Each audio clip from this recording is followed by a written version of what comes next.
Once, upon a midnight dreary, while I pondered weak and weary over many a quaint and curious volume of forgotten lore, while I nodded, nearly napping, suddenly there came a tapping, as of someone gently rapping at my chamber door. "'Tis some visitor," I muttered, tapping at my chamber door. Only this, and nothing more. How distinctly I remember it was in the bleak December, and each separate dying ember wrought its ghost upon the floor. Eagerly I wished the morrow. Vainly I had sought to borrow from my books surcease of sorrow, sorrow for the lost Lenore, for the rare and radiant maiden whom the angels name Lenore, nameless here, forevermore.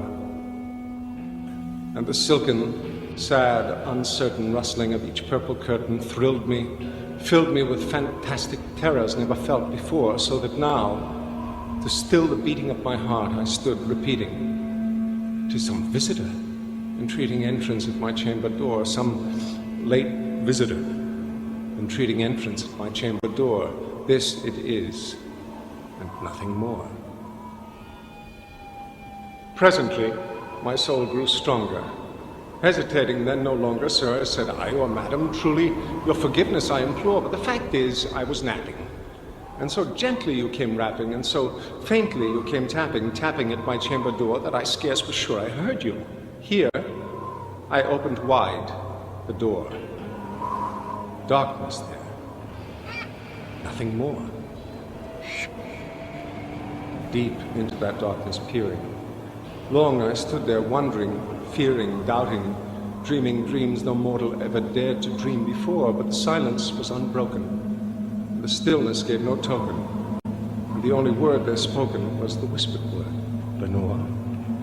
This I whispered, and an echo murmured back the word, "Lenore."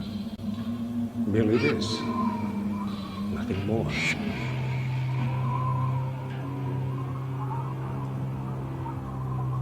Back into the chamber turning, all my soul within me burning, soon again I heard a tapping, somewhat louder than before. "Surely," said I, "surely that is something at my window lattice. Let me see then what thereat is, and this mystery explore." But my heart was still a moment, and this mystery explore. "'Tis the wind, and nothing more." Open here I flung the shutter, when, with many a flirt and flutter, in there stepped a stately raven of the saintly days of yore. Not the least obeisance made he, not a minute stopped or stayed he, but with mien of lord or lady perched above my chamber door, perched upon a bust of Pallas, just above my chamber door, perched and sat, nothing more. Then, this ebony bird beguiling my sad fancy into smiling, by the grave and stirred decorum of the countenance it wore. "Though thy crest be shorn and shaven, thou," I said, "art sure no craven, ghastly, grim, and ancient raven, wandering from the nightly shore. Tell me what thy lordly name is on the night's Plutonian shore." Quoth the raven, "Nevermore."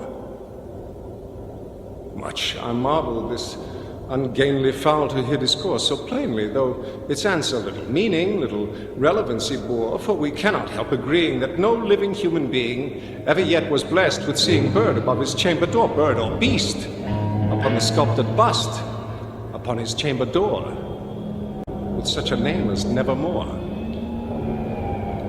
But the raven, sitting lonely on the pallid bust, spoke only that one word, as if his soul in that one word he did outpour. Nothing farther than he uttered, not a feather than he fluttered, till I scarcely more than muttered, "Other friends have flown before. On the morrow he will lead me, as my hopes have flown before." Then the bird said, "Nevermore."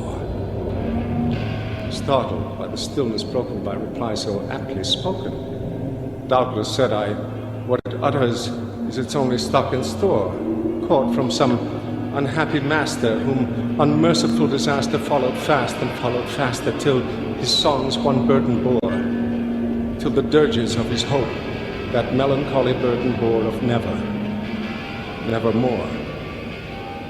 But the raven, still beguiling all my fancy into smiling straight, I wheeled a cushioned seat in front of bird and bust and door. Then, upon the velvet sinking, I betook myself to linking fancy unto fancy, thinking what this ominous bird of yore, what this grim, ungainly, ghastly, gaunt, and ominous bird of yore meant in croaking nevermore. This I sat engaged in guessing, but no syllable expressing to the fowl whose fiery eyes now burned into my bosom's core. This and more I sat divining, with my head at ease reclining on the cushion's velvet lining that the lamplight gloated o'er, but whose velvet violet lining with the lamplight gloating o'er she shall press on nevermore. Then methought the air grew denser, perfumed from an unseen censer swung by seraphim whose footfalls tinkled on a tufted floor. Wretch, I cried, thy God hath lent thee, by these angels he hath sent thee respite, and nepenthe from the memories of Lenore. Quaff this kind nepenthe, and forget this lost Lenore. Quoth the raven, nevermore. Prophet, said I, thing of evil, prophet, still a bird or devil, whether tempter sent or whether tempest tossed thee here ashore, desolate, yet all undaunted, on this desert land enchanted, on this home by horror haunted. Tell me, truly I implore, is there balm in Gilead? Tell me, I implore. Quoth the raven, nevermore. Prophet, said I, thing of evil, prophet, still a bird or devil, by that heaven that bends above us, by that God we both adore. Tell this soul with sorrow laden, if within the distant Aden it shall clasp a sainted maiden whom the angels name Lenore. Clasp a rare and radiant maiden whom the angels name Lenore. Quoth the raven, nevermore. Be that word our sign of parting, bird or fiend, I shrieked, upstarting. Get thee back into the tempest and the night's Plutonian shore. Leave no black plume as a token of that lie thy soul had spoken. Leave my loneliness unbroken, quit the bust above my door. Take thy beak from out my heart, and take thy form from off my door. Quoth the raven, nevermore. And the raven, never flitting, still is sitting, on the pallid bust the palace just above my chamber door. And his eyes have all the seeming of a demon's that is dreaming, and the lamplight o'er him streaming throws his shadow on the floor, and my soul, from out that shadow that lies floating on the floor, shall be lifted